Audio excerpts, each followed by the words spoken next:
Well, I don't feel like I'm being impeached because it's a hoax. It's a setup. President Trump became the third president in history to be impeached by the House. Article 1 is adopted. The president is now facing trial in the Senate on 2 articles of impeachment, one for abuse of power, the other for obstruction of Congress. The House vote came after House Intelligence Committee investigation led to the delivery of an explosive report stating the president placed his own personal and political interests above the national interests of the United States.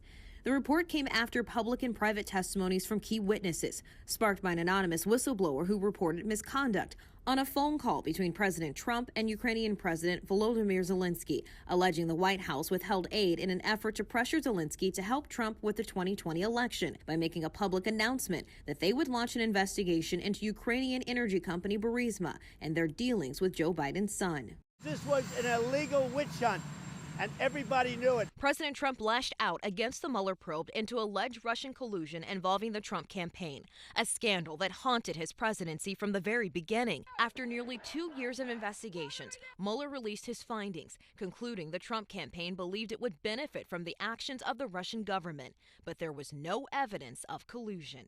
I pledge that this Congress will be transparent, bipartisan, and unifying.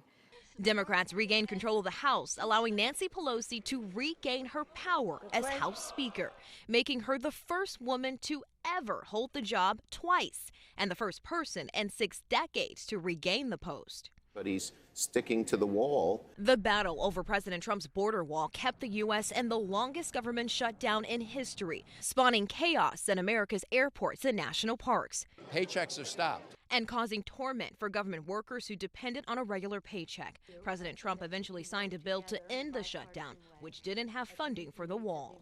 We have a crisis at the border. Thousands of immigrant children separated from their parents and taken into custody after President Trump declared a national emergency at the line between 2 countries, allowing him funds to start work on his proposed border wall, sparking backlash from many states and Congress, and in October, a federal judge who ruled the move unlawful. The deaths of some immigrants while in ICE custody or shortly following their release prompted widespread concern about conditions in the facilities. An Inspector General's report from the Department of Homeland Security found immediate risk to the health and safety of some of the migrants.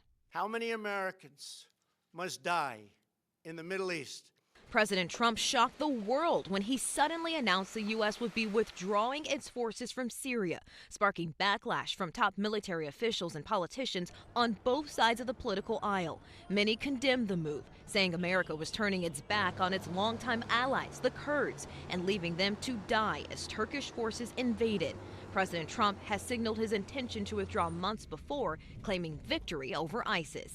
We own our own bodies. Women dressed as handmaids took to the streets all across America in protest to controversial abortion bans that were passed in several states, Alabama passing the strictest of them all.